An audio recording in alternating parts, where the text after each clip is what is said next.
साल 2000 में इस कंपनी की हुई थी शुरुआत और सब्सिडरीज के जरिए इंश्योरेंस कंपनियों को थर्ड पार्टी सर्विसेज देने का करती है कारोबार मीडिया असिस्ट। और 30 सितंबर तक 31 राज्यों में इनका कारोबार फैला हुआ है। 18,000 से ज़्यादा हॉस्पिटल्स और ग्लोबली 141 देशों में, जी हाँ पूरे दुनिया रहे 141 के बाद बचा क्या है, तो सारे लगभग अंतर्राष्ट्रीय लेवल पर ज़बरदस्त प्रेजेंस रखती है कंपनी की। और रिटेल इंश्योरेंस में जो टीपीए होते हैं उसमें 15% के आसपास और ग्रुप हेल्थ के इंश्योरेंस में 42% के आसपास का दमदार मार्केट शेयर है, यानी कि मार्केट लीडर है कंपनी। आइए पहले इशू की जानकारी दे दूँ। 15 तारीख को खुलेगा इशू, अगले हफ्ते, और 17 को होगा बंद। 397 से 418 रुपये ये है प्राइस बैंड। 35 शेयरों के लॉट में आप अप्लाई कर सकते हैं और इशू साइज है 1170 करोड़ के आसपास की, और पूरा का पूरा ऑफर फॉर सेल है, यानी कि जो प्रमोटर्स हैं वही बेच रहे हैं, कोई भी पैसा कंपनी में नहीं जा रहा। 2880 करोड़ रुपए के आसपास का मार्केट कैप बनेगा ऊपरी प्राइस बैंड पर। मुलाकात करवाता हूँ मैं आपके कंपनी के टॉप मैनेजमेंट से।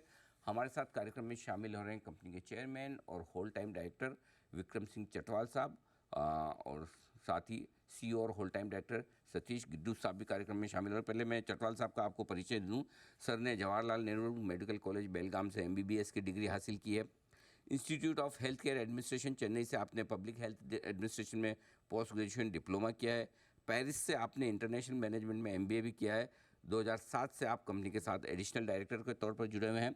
हेल्थ केयर सर्विसेज इंडस्ट्री में सर का 22 साल से ज़्यादा लंबा गहरा अनुभव है। पहले Apollo health, Indraprastha Apollo hospital जैसी बड़ी दिग्गज संस्थाओं के साथ काम कर चुके हैं।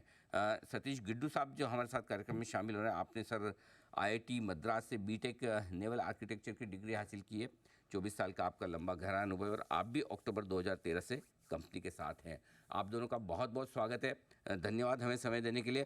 चटवाल साहब, सबसे पहले शुरुआत आपके साथ करना चाहते हैं। अब थोड़ी नई तरह की कंपनी आपकी दिख रही है। पहले तो हमारे दर्शकों को समझाएं अपने बिजनेस मॉडल के बारे में, कंपनी का एग्जैक्ट कारोबार क्या है। जी, नमस्कार जी, नमस्कार सर। Thank you. मेडिअसिस्ट का कारोबार जो है वो है थर्ड पार्टी इंश्योरेंस एडमिनिस्ट्रेटर का। वो हेल्थ इंश्योरेंस में ही काम करते हैं हिंदुस्तान में, और हम इंश्योरेंस कंपनी के साथ पॉलिसी होल्डर के लिए सारी जो सर्विसेज होती हैं जो अस्पताल में या आउट पेशेंट क्लिनिक में इंश्योरेंस पॉलिसी के तहत, वो हम एडमिनिस्टर करते हैं। तो जो भी मैं अगर आसान भाषा में समझूं कि सपोज मैंने मेडिक्लेम लिया है, कोई हेल्थ इंश्योरेंस लिया है, हॉस्पिटल में एडमिट हो गया, ठीक है, कुछ मुझे क्लेम करना है, तो क्लेम तो मुझे जी, इंश्योरेंस कंपनी से करना होता है, लेकिन मैं नीचे हॉस्पिटल में जाता हूँ, वहाँ पर एक काउंटर होता है, जगह होती है जहाँ पर जाके हमें क्लेम वगैरह भरना होता है। सो ये क्लेम प्रोसेस करने का काम आपकी कंपनी करती है। तो एक और जी, जो बिल्कुल। पेशेंट है और दूसरी ऑफ इंश्योरेंस कंपनी है, इसके बीच में आप ब्रिज बनाकर काम करते हैं, राइट सर? जी, बिल्कुल। हम जी ब्रिज बनाते हैं, जी। लेकिन जो इंश्योरेंस पॉलिसी होल्डर होता है, एक बारी जब वो इंश्योरेंस कंपनी से अपनी पॉलिसी खरीद लेता है, जब भी वो किसी भी ज़रूरत के लिए, चाहे अस्पताल में जाए, चाहे फार्मेसी में जाए, चाहे डॉक्टर के पास जाए, चाहे लेबोरेटरी के पास जाए, वो पूरा जो नेटवर्क जो होता है, हम इंश्योरेंस कंपनी के साथ इंश्योरेंस कंपनी के लिए बनाते हैं। और आप बिल्कुल सही कह रहे हैं कि जो क्लेम होती है उसके बाद, वो हम पूरी क्लेम इनेबल करते हैं कैशलेस क्लेम की फॉर्मेट में, कि जब आप अस्पताल जाएं, आपको जो सर्विसेज चाहिए वो सर्विसेज आपको उपलब्ध होती हैं। उसके बाद बैकएंड जो पेमेंट होता है इंश्योरेंस कंपनी और अस्पताल के बीच में, वो पूरी क्लेम हम संभालते हैं। परफेक्ट। चटवाल साहब, एक सवाल और है, चूंकि आपका 1170 करोड़ का इशू है, पूरा का पूरा ऑफर फॉर सेल है, जी, पैसा कंपनी में नहीं जा रहा है, प्रोमोटर्स अपनी स्टेक बेच रहे हैं, क्या वजह है बेचने के पीछे? और दूसरा है कि अब आपकी स्टेक इशू के बाद 77% से घटकर 46% के आसपास रह जाएगी, जो कि 50% से थोड़ी नीचे। आमतौर पर प्रोमोटर्स चाहते हैं कि 50% मेंटेन रहे, आप नीचे होने पर कंफर्टेबल है, और बेचने के पीछे कोई खास वजह? जी, मैं बहुत कंफर्टेबल हूँ जी। मेरे साथ शुरुआत से 2 अहम पार्टनर रहे हैं, private equity investors, Bessemer venture partners और इन्वेस्टकॉर्प। ये जो आईपीओ ओएफएस जो हमने निकाला है, ये उनको अब 10-12 साल हुए मेरे साथ, उनको एक एग्जिट देने के लिए दिया है। और हाई क्वालिटी इन्वेस्टर्स जो अंदर अभी आना चाहते हैं कंपनी में, उन्हें लेके आना चाहता हूं मैं। बात है। सतीश जी, आपसे सवाल मेरा ये कि जो मैं देख रहा हूँ 2016 से लेकर अब तक कंपनी ने करीब करीब 7 अधिग्रहण किए, एक्विजिशंस किए, उसमें से 2 एक्विजिशन तो आपके 2023 के यानी अभी अभी हाल ही में किए हुए। तो सतीश जी ये समझाएं कि क्या स्ट्रेटेजी कंपनी की रहती, किस तरह की कंपनियों का आप एक्विजिशन करते हैं, किस तरह के रेवेन्यू प्रॉफिट या मार्जिन वाली कंपनियों का एक्विजिशन करते हैं, वो स्ट्रेटेजी क्या है कंपनी की? जी पहले 10 साल पहले हम 31 टीपीए होते थे सर मार्केट में। अभी हम 16 टीपीएस हैं। There is a natural consolidation भी है मार्केट में। हमने 4 टीपीएस को खरीदे इंडिया में। एक 2016 में, एक 18 में, और पिछले 1 साल में 2 और टीपीए हम खरीदे। ये जो टीपीए हैं पहले हम खरीदते थे सिर्फ रिलेशनशिप्स के लिए कि हमारे पास सब इंश्योरेंस के रिलेशनशिप नहीं होते थे कुछ साल पहले। सो 2016 में हमने और 18 में पूरे रिलेशनशिप्स के लिए खरीदे थे। अभी पिछले 1 साल में एक एडवांटेज टीपीए हमने जो खरीदा है वो उनके पास एक सेलेक्ट मार्की कॉर्पोरेट क्लाइंट्स हैं। उनके लिए रिलेशनशिप्स के लिए हमने खरीदा है। और रक्षा जो टीपीए है दिल्ली बेस्ड, उनका बहुत सारा रिटेल प्रेजेंस और नॉर्थ इंडिया और वेस्ट इंडिया प्रेजेंस है। उनके लिए हमने खरीदा है। हम नॉर्मली वो प्रॉफिट्स या टेक्नोलॉजी के लिए नहीं खरीदते हैं। हम मोस्टली और रिलेशनशिप्स और थोड़ा एक्सेलरेशन ऑफ ग्रोथ के लिए हम खरीदते हैं। तो जनरली ये सारे एक्विजिशंस करने के लिए आप अपनी इंटरनल अक्रूवल्स कमाई से ही काम चला लेते हैं या आपको थोड़ा बहुत कर्ज भी लेना पड़ता है सर? कंपनी में जी आज तक हमने कर्ज नहीं लिया। ये सारी इंटरनल अक्रूवल से ही एक्विजिशंस हुई हैं हमारी। Wonderful, very nice. Satish ji, एक सवाल आपके मार्जिन्स को लेकर है।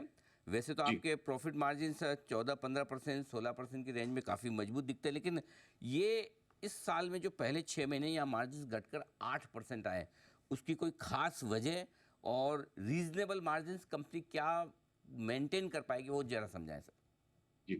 सर ये आप आरएचपी में हमने इसको थोड़ा एक्सप्लेन किया हुआ है एडजस्टेड पैट की तरह में। द सेलिंग शेयर होल्डर्स जो बेच रहे हैं ओएफएस में शेयर होल्डर्स, उन्होंने एम्प्लॉयज को एक इंसेंटिव दिया हुआ है from the proceeds of the offer for sale. वो 21 करोड़ का प्रोविजन है, वो सिर्फ सेलिंग शेयर होल्डर से कंपनी में आ रही है। बट वो अकाउंटिंग की वजह से we are showing it in the PnL. वरना हमारा एडजस्टेड पैट जो है वो 21 करोड़ से यू टू ऐड 21 करोड़ उसका, तो अभी वो फिर भी 14 और 15% के बीच में ही बैठेगा। ये सिर्फ अकाउंटिंग की वजह से हम दिखा रहे हैं थोड़ा लो पैट, वो ट्रीटमेंट की वजह से। तो ये है आपके लिए। अच्छा, चटवाल साहब, आपसे ये एक चीज़ और समझना है कि कोई और लिस्टेड कंपनी है इस बिजनेस में इस वक्त इंडिया में, या आपका कोई लिस्टेड पेयर है नहीं sir?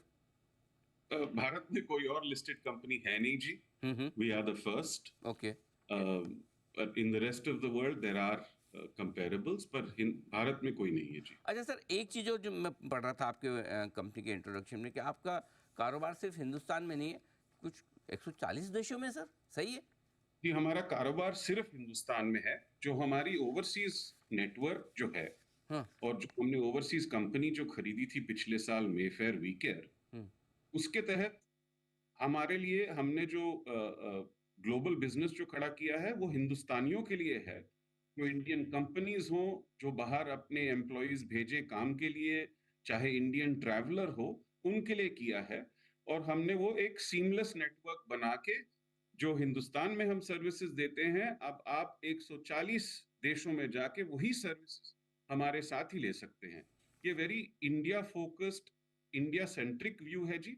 As India globalizes, this is part of the offering कि यहीं नहीं, जहां पे भी आप जाएं इस दुनिया में, वहां आपको सर्विसेज सीमलेसली मिलेंगी।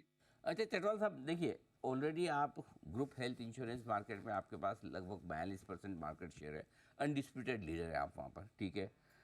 रिटेल वाले में लगभग 15% के आसपास है। तो अब आगे ग्रोथ का स्कोप क्या है? बहुत सारा स्कोप है सर। अगर आप देखें, आज हिंदुस्तान में करीब 16% पॉपुलेशन के पास हेल्थ इंश्योरेंस है। अगले 5 सालों में हमारा एस्टिमेट ये है कि वो डबल होएगा। करीब 33% लोग इंडियंस हेल्थ इंश्योरेंस पॉलिसी खरीदेंगे। और अगर आपने सुना हुआ होगा, इंश्योरेंस रेगुलेटर और भारत सरकार ने साफ साफ कहा है कि by 2047 health insurance for all. तो अगर आप उस लेंस से देखें, हिंदुस्तान में health insurance is set for growth for the next decades, if not more. Perfect. बढ़िया है, तो आगे भी ग्रोथ की संभावनाएं पूरी पूरी है सर। बहुत बहुत धन्यवाद चटवाल साहब और सतीश जी, आप दोनों का समय देने के लिए, जी बिजनेस के दर्शकों से बातचीत करने के लिए। 15 तारीख को इशू खुलने जा रहा है और आपके इस आईपीओ के लिए हमारी तरफ से बहुत बहुत शुभकामनाएं। Thank you so much sir. बहुत बहुत धन्यवाद। धन्यवाद। धन्यवाद। Thank you.